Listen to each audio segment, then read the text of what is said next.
Good morning, everybody. Welcome. We got a couple people running late, which is par for Southern Arizona in the heat. I'd rather sit in air conditioning than be walking around. A couple housekeeping notes. Please turn off your cell phones. Thank you, Sergio.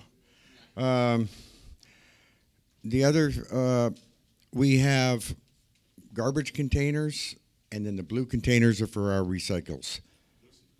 Please make sure to put all your stuff in the recycle bin that need to be recycled, the garbage in the garbage. Third, where's somebody from Granite? I don't see them here yet. Oh, there he is, Bob. Let's give Granite Construction a hand for everything they do for us. You know, they give us this great meeting facility, all the technical stuff that I can always screw up, so this is why they have staff here. And then also they provide all the beverages, so thank you, Bob, and the team here from Granite for all you do for our industry. Third of all candidates are welcome.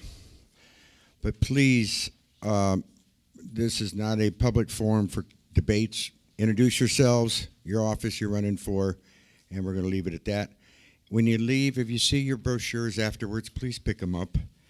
The worst, and having been a candidate, the worst thing I can do is throw away expensive pieces. These aren't cheap. So we appreciate everybody running for office.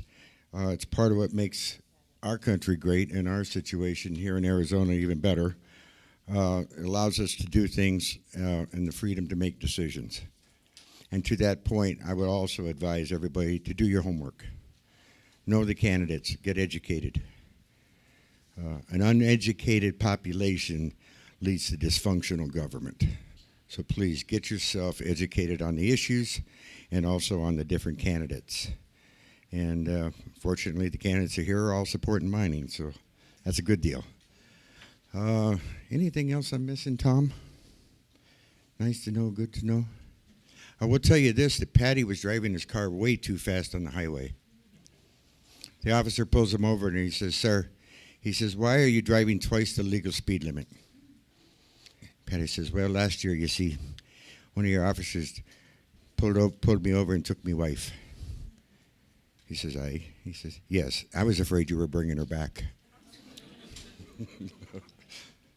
Okay, boom. Tom Aldridge, come on down, buddy.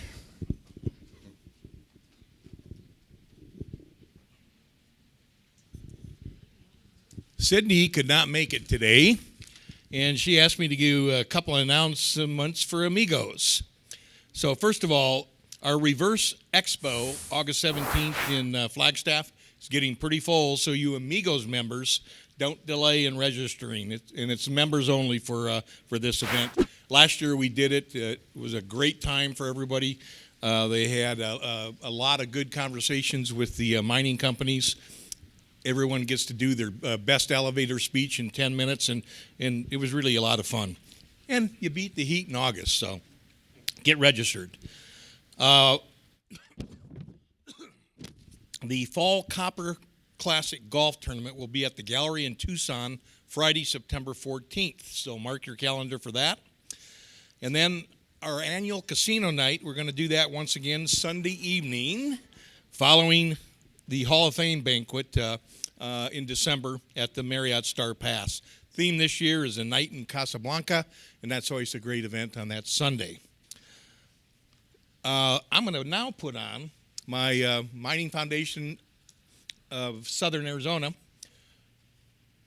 our annual banquet, December 1. I left you flyers on the tables. We already have 25 sponsors signed up, so we're getting a good turnout. Red Conger is our inductee this year. And then also, we're going to honor the Southern Arizona Business Coalition and all the work that Rick Grinnell and Bill Assenmacher have done to support mining and industry and business in Southern Arizona. Over the last 10 years, they started something from nothing, and it started out with Rosemont Mine and has morphed into this. And they've done just a great job, and we wanted to recognize them that, and we appreciate that. So, take your brochures, take them back to your companies, sign up. If you're not a member of the foundation, individual memberships, please join. You can do that off of our website, or you can do this by all the information is in this brochure too. So please do that. I'm going to pass the bucket around here. Should I do it now or? Sure, might as well. $15 for your lunch, and Unless they paid online. So. unless you paid online, and that's all for me.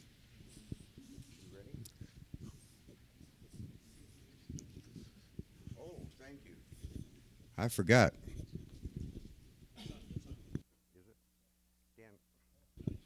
Dan's been here before. Yes. We're going to start way in the back of the corner. I believe a couple ladies back in the corner. Stand up, introduce yourselves. Speak loud enough so everybody can hear you who you are and your company. I'm Megan Cias with Skyline Laboratories. Tara Talar, Skyline Laboratories. Scott Lane, Rumble Construction. Christina Sally, Hyundai Rosemont College. Ashley North, South Machinery. Chris Ackerley, candidate LB2. Anna Henderson, candidate for LD9.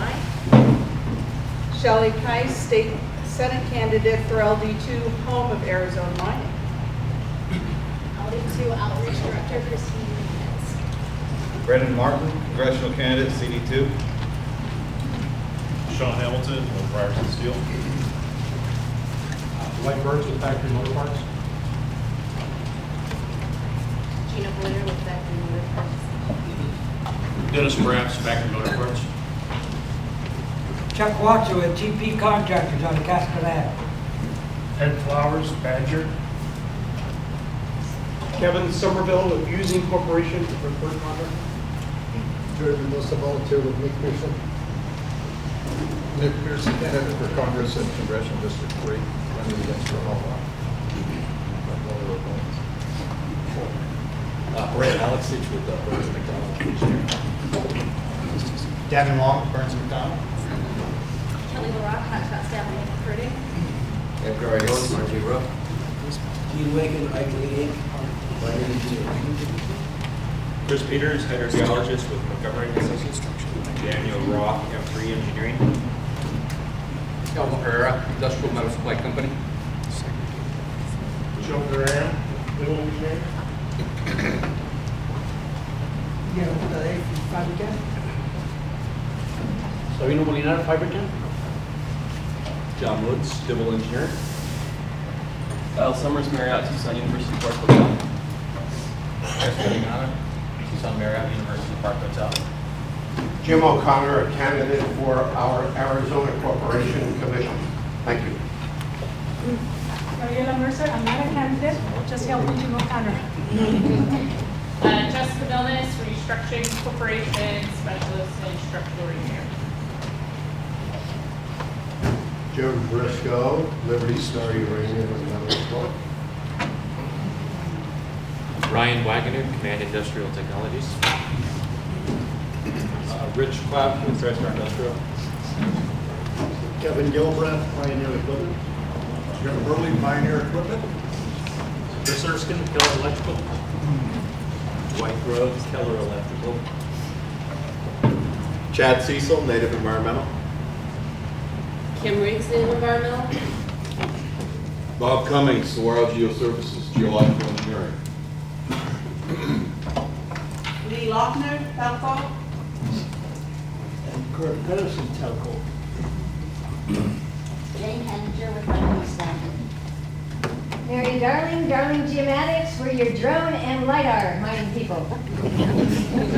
Richard Darling, Darling Geomatics, what she said. Brian Sullivan with Phoenix Pumps. I'm Todd Clodfelter, State Representative, Legislative District 10, also candidate for re-election, Legislative District 10. If I might point out, according to Arizona GOP, 4 of the 6 swing districts in this coming election are represented in Southern Arizona. District 2, District 9, District 10, and District 11. So I would encourage everybody to support candidates who support mining in those 4 districts. Thank you.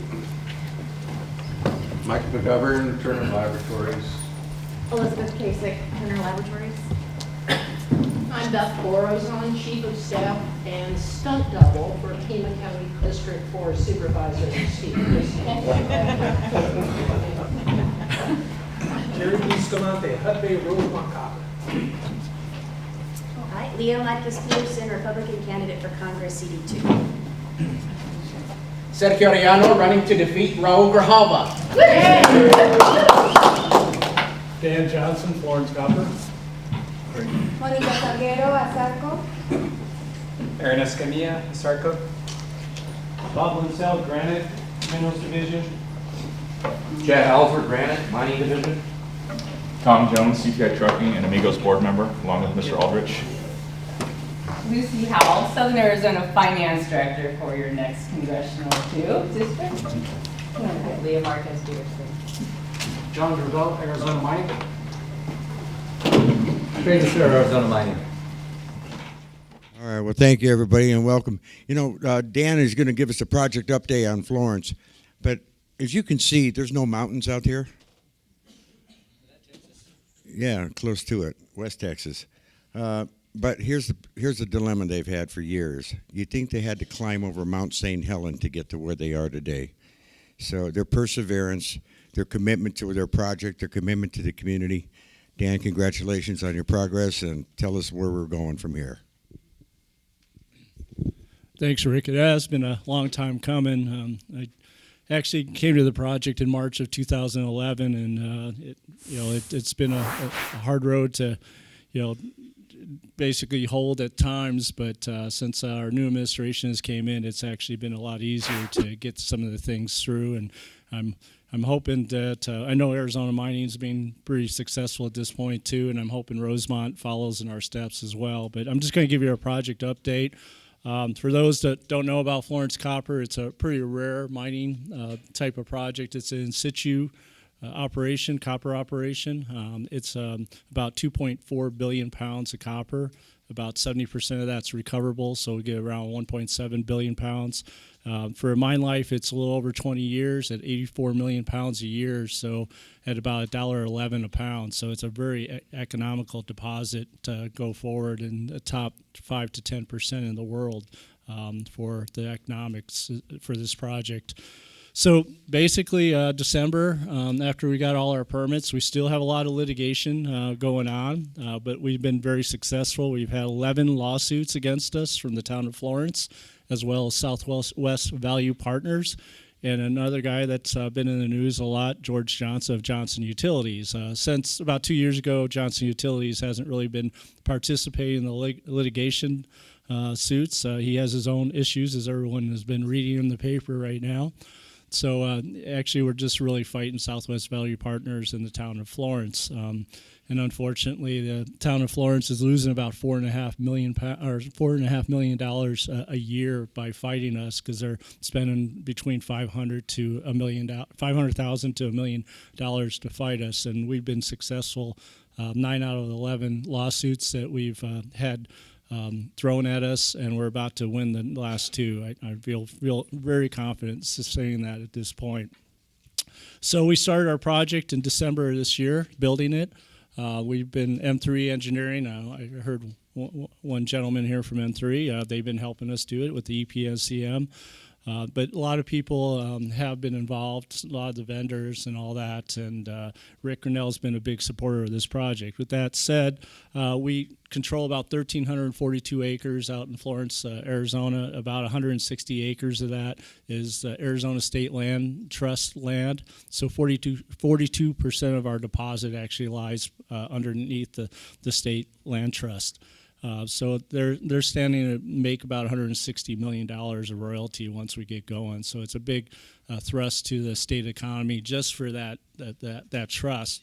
Although it'll be a lot more in taxes, about between about $2.4 billion for Pinal County and about $2.6 billion for Pinal County, about $3.4 billion for the state of Arizona once we get the project going. We're only building the phase 1 right now, so it's a small pilot plant, but it's going really well. I'm going to just show you some pictures of progress. I'm delighted to actually show you this because it's, like you said, it was a long time coming. Rick, I can't find your buttons here. Let's see. Oh, never mind. I'll use this one. Works. Okay. Okay, this is one of our first drill rigs that came on site in December. I actually got out there early in the morning and took a nice picture of one of our first. We had actually 8 drill rigs at one time drilling, 24 hours a day, 7 days a week. So this is more the light of day. Pretty jammed area. In the situ project, our wells are spaced about 72 feet apart. They go down 1,200 feet. They start the slide screen about 485 feet. So pretty sizable wells. They're triple cased wells, very protective of the water water-bearing zones in the area. It costs us about $260,000 to $300,000 a piece. So a night view, it looked like a spaceship out there. I'm sure that the town of Florence didn't enjoy that, but we did. We have actually flags, the Florence copper flags up on every rig, and we had lights on them, make sure. We actually had 3 drones that actually flew over our operations, unknown drones. We had no idea what they were doing, but at night they would come, fly over, and then they would disappear.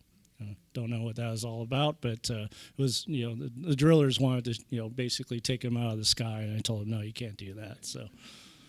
So right now, this is what the well field looks like. It's you can't really see a lot because this is a plan view, but there's little squares. Actually, you can see a little square right there. That's one of our 24 wells.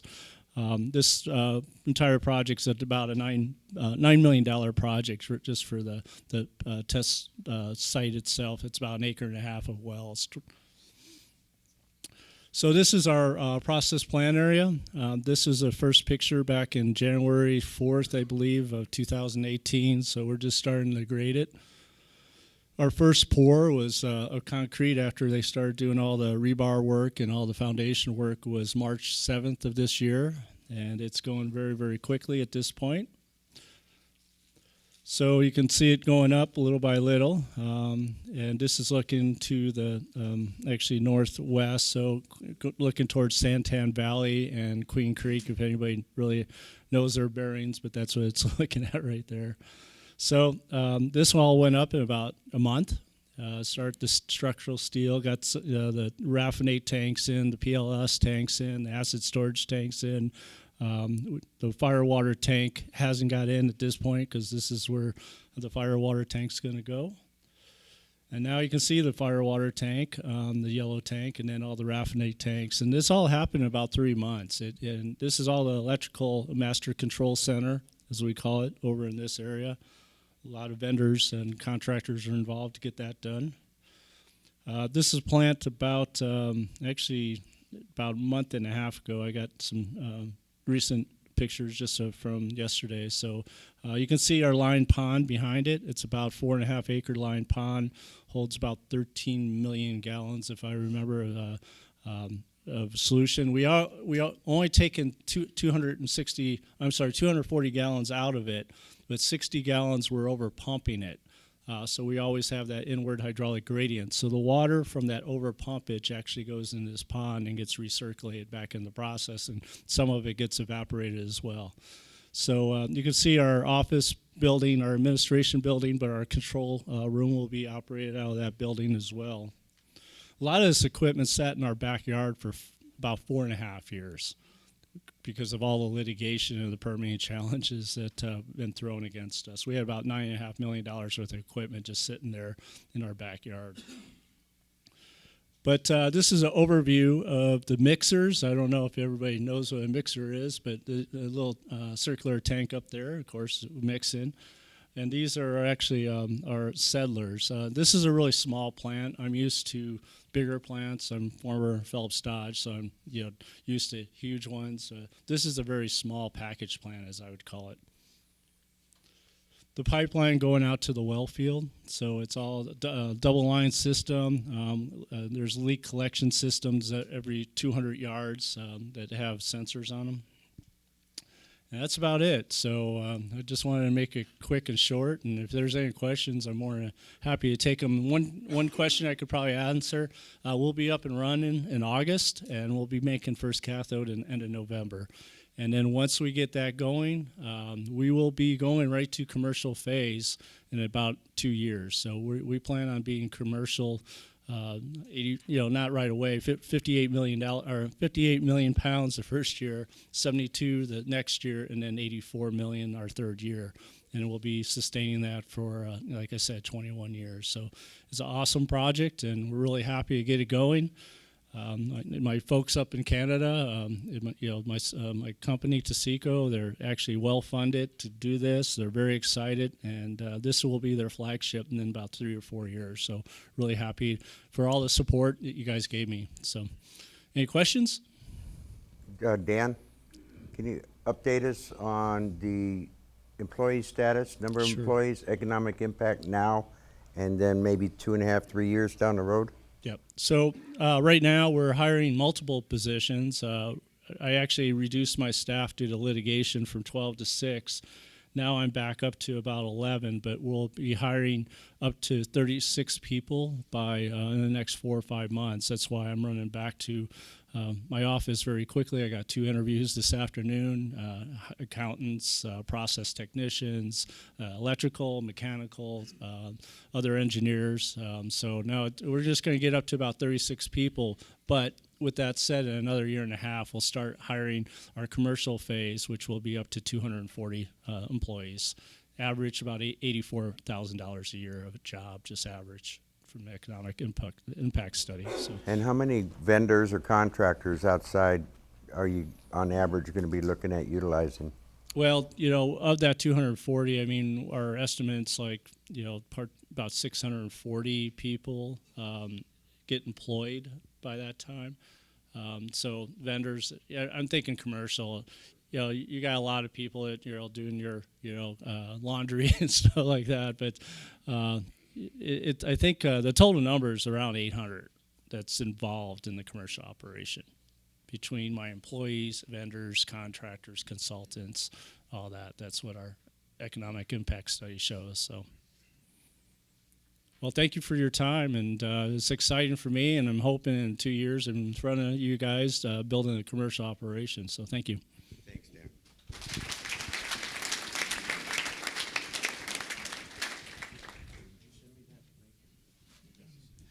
Speaking of employees and things, SABC, we're going to be updating our website over the course of the summer, but we're going to have a careers link on our site that's going to go directly to the mining companies, so that if people want to apply, they go directly to the company. We're not an employment agency, but this will help people be able to understand sort of a one-stop shop to go to this site, then you can click on to whichever company you're interested in working with.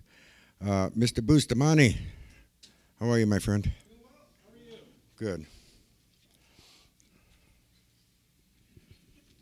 All right. I tell you what, exciting stuff going on with Florence Copper, so congratulations, Dan. Good afternoon, everyone. Jerry Bustamante. I am with Hudbay. We have the Rosemont Copper Project, and I'll just give you a quick update on where we are.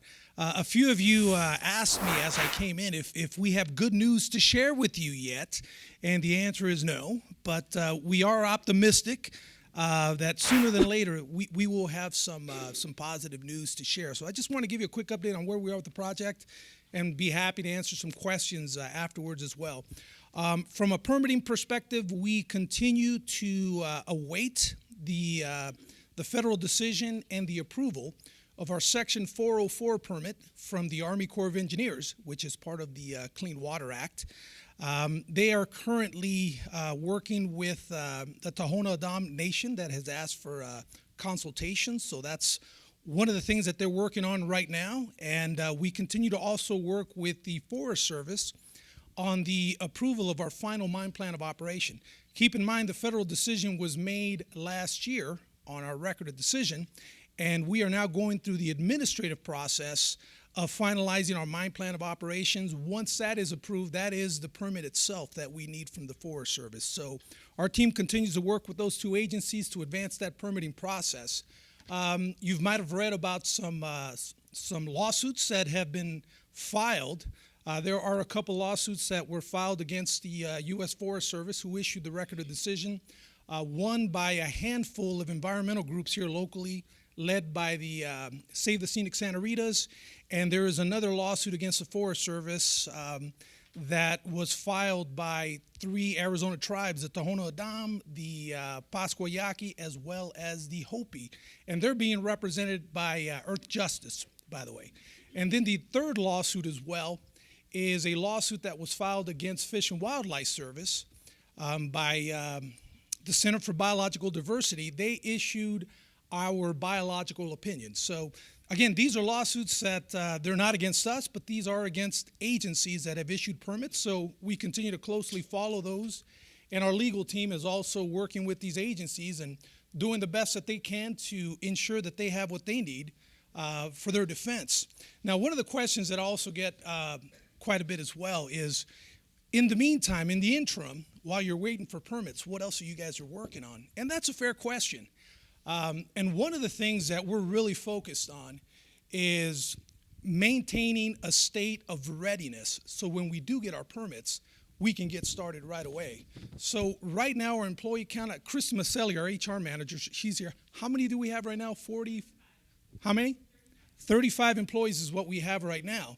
So we have part of our environmental team that's working with these federal agencies, like I mentioned earlier, to advance the permitting process. We have our legal team that is monitoring these lawsuits and also preparing for what may come. We also have our engineering team that is working to advance engineering on our water delivery system as well as our electrical, which is going to be on the east side, west side of the Santa Ritas, by the way. And keep in mind, that's the lifeblood of the project for us. So that's one of the first things that we're going to construct once we do get the project green-lighted. We also have a number of people out in the field. We have existing permits that do require us to do a wide variety of sampling and monitoring of groundwater, surface water, and hopefully soon they'll get to work on stormwater monitoring and sampling as well. Again, that's work that we have to do as conditions of our permit. We also have in our care and stewardship over 20,000 acres of land that we're responsible for. So we have crews out in the field that are constantly monitoring those lands. You'd be surprised how much illegal dumping goes on in our desert.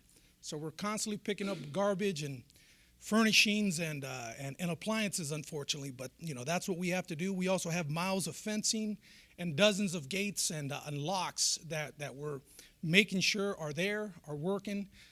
So a lot of field work that we're doing. We also have a ranching operation, and that's one of the things that we don't talk about much. Some of you may not be aware of it, but we do have an active ranching operation that we maintain a herd of about 400 Black Angus cattle. So that keeps us pretty busy as well.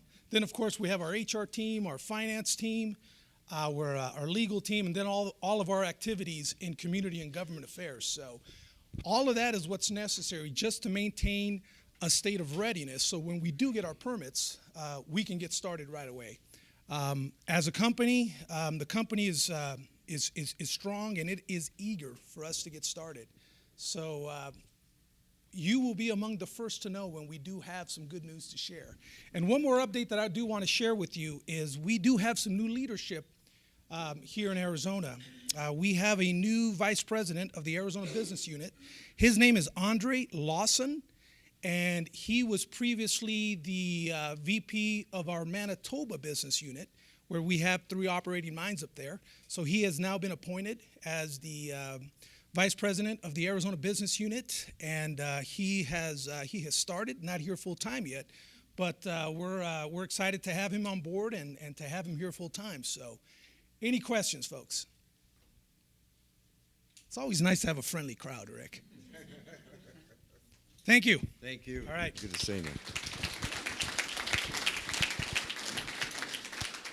Speaking of friendly crowds, I don't know how many of you were either in Phoenix or in Tucson for the ADEQ presentations about possibly taking a 404 permit. Yeah, the whole process. Well, I have to tell you, when you mentioned Save the Scenic Santa Ritas, I think 80% of the audience there was the environmentalists. And this is an issue that we need to be aware of anyway.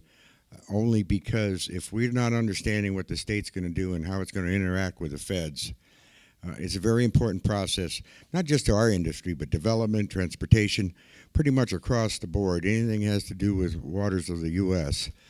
It will be impacted by this process and eventually. So it's a 5-year, about 5 years. 5 years they're going to walk through and see what they can come up with. To go back to the legislature, get it all finalized, and move forward. So speaking of putting people to work, I understand you got some numbers for me. Arizona Mining just had a press conference this morning, so I was giving Greg a little bit of a stress about how come you're not here yet. So you're here. Thank you, Rick. Thank you, Granite, for hosting again. Great lunch. Thank you, all of you, for coming. I'll talk about the press conference in a little bit, but just to give you where we're at right now with the project, we are working with the state to clean up the Old Trench mine site. We are putting in new tailings facility structure, 100 drain collection pond, water treatment facility. That in itself was all in about $25 million contract. Meridian was doing some of the work up there, and Rummel Construction was doing most of the earthwork. We just awarded a contract to cementation to start our decline. That's about a $40 million contract. They are getting ready to start probably here in the next couple weeks, June 20th. For those of you that didn't hear John Gravel's name, he's sitting here. John is in charge of procurement. What's your cell phone number, John? I think we got a head count at our gate last week. We were over 450 people going through our gate. Our schedule right now is the decline is going to continue for the next 2 years. We'll probably start on the processing facility on the surface this time next year, so we're probably going to be pushing about 800 this time next year. Good thing for us is that we're all on private property. All our permitting is at the state level, so state is working hand in hand with us. We have no problems at the state level. The governor's been very supportive of the project. We're going to be featured at next week's Arizona-Mexico Commission plenary, so we're going to be all over the place there. I have in my hand a publication that we put together that's going in a number of newspapers in southern Arizona. We didn't put it in the Star. We didn't think we'd get much mileage in the Star, but in every other publication we've got it. It'll be in Capital Times, so our state officials will see it. A number of you helped me put letters of support in there. Tom Jones, CTI, thank you. Rick, thank you. Bill Osmacher, Kate Industries, put letters of support. For all of you that I didn't mention, thank you for your support. We had contracted with Arizona State to do an economic impact study. Their first experiment was with Rosemont. They have done several since then. They are now pretty much the go-to agency to do these economic impact studies. We've had it in our hands. It's just been trying to figure out when we could do the actual press release. So we did it this morning. I'll just give you some of the highlights. So pre-production expenditures of $519 million. Average direct mine employment over the 30-year mine life is about 451, peaking at 525. Impact on Arizona of 21.6 billion GDP over the total period of the mine. Each Hermosa project job supports 7.1 additional jobs in Arizona, so a 7.1 multiplier for Arizona. Additional contribution to Arizona GDP of 676.1 million, and annual contribution to Arizona state taxes of almost 27 million. So these are kind of the numbers that we're putting out. So everything is looking very, very, very positive for us. Our hope is to be in production end of 2020. We are going to be shipping a lot of concentrates. We haven't looked at all our routes yet. John is busy working with engineers looking at logistics, so a good portion of them will probably go through Guaymas. Some are probably going to go West Coast. I don't know if we've picked out a port on the West Coast, but we're whittling it down. We're even looking at Texas, so we've got a lot of stuff that's going to be exported out. So more good news to come as things progress. So thank you.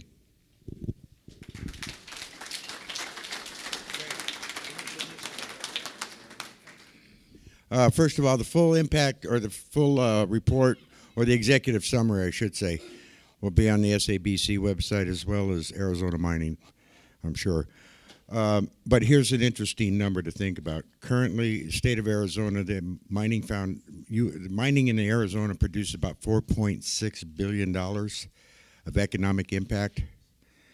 This project will add another 15% annually. I think it's $216 million. Is that right, Greg? Yes. So our industry is growing. And the nice thing about it, we don't realize it sometimes, mines aren't picking up and moving. They're here to stay. And despite the fluctuation of commodities, as they will, but still over the long, arduous process of this industry, the mining industry is here to help us out. And I see Representative Fincham back there just walking in. Did you eat? You're welcome. Speaking of, would either you or Todd like to give us a quick update on what happened to the legislature and anything nice to know, good to know? Who cares? Come on up real quick, and then we're going to get out of here early so everybody can get to the air conditioning back in wherever you're going. So, how you doing, Mark? Good. Good to see you too. Thank you very much for lunch, and it's always good news when I hear such a robust report with the mining community. So, this past session, we did a couple of things. The thing that I'm probably most proud of is the repeal of TPT tax on coal. That is a significant contributor to keeping NGS open. What I can tell you right now is, as of this past Monday at midnight, 2 operating plans were submitted, 2 different operators. They are very different. One operator has pre-placed almost 2,000 megawatts of power with customers that are not currently consuming NGS power. So that's a significant move. Some of it, as I've been given to understand, will be sold to Mexico, about 400 megawatts. So, and I've got to believe that that's going to be helping Guaymas and some of that area as well with development. The other plan deals more with a very short-term view. The Navajo Nation, right now, it's up to the Nation Council now which one to pick. Their long-term goal, they're trying to preserve 35% of their income. So just that one mining piece, and people kind of gloss over that. It's really important to remember, 35% of the total revenue for the Navajo Nation comes off of coal mining and NGS, that synergy between the two. If that goes away, they're essentially bankrupt. So whoever is going to take over operations of that plant needs to have a solid plan. One of the features of one of the 2 plans is to make the nation actually a partner in operations. Now, when I spoke with, some of you may know, it's about 2 months ago, April 12th, I was in Washington, D.C. Representative Gosar, just to give the man a plug, that guy is all in for mining, folks. If you have an opportunity to support that man, whether it's a phone call of encouragement or, can I say, solicitation of funds, whatever it might be, sorry, whoops. He is really fighting a great fight, and he invited me to Washington, D.C. to testify on behalf of NGS and the Kayenta mine. I was stunned to see so many miners that actually made it there to witness what was going on. But really importantly, in a conversation that happened off camera, was the identification of a number of rare earth elements in the area. The Navajo Nation knows that they're there. They're just trying to figure out how they can monetize it. So mining is going to be a part of that nation's fabric for a long time to come. Right now, I think the jobs pencil out at about 825 primary jobs between the power plant and the mine. I think the mines are like 295, cycling up and down. So they want to be in full production. So that's a big piece. And if we get a new operator in there, we peel some tax away, and it goes goodbye forever, or at least until we get another legislature. The other piece that's going to be big is conform and reform. So the Trump tax cut, as just about everybody has heard, is having some phenomenal effects. We right now, this coming Wednesday, we'll get a briefing from JLBC, Joint Legislative Budget Committee, on where we're going to project the end of this fiscal year at our state gross domestic product. We started the year, I think, at 2.1%. We are now well up into the 4s, and we're told that it could be even higher. So good times are going on in Arizona. One of the issues, though, with the income tax is that we have to conform Arizona tax to meet federal tax guidelines, and at the same time we have to reform our tax code. Otherwise, it ends up being a tax increase. So rest assured there is some work going on behind the scenes right now as to how do we craft that bill. A good part of the language is already put together. We're just waiting for the right time to do it. So those are the two big things on my list. Todd?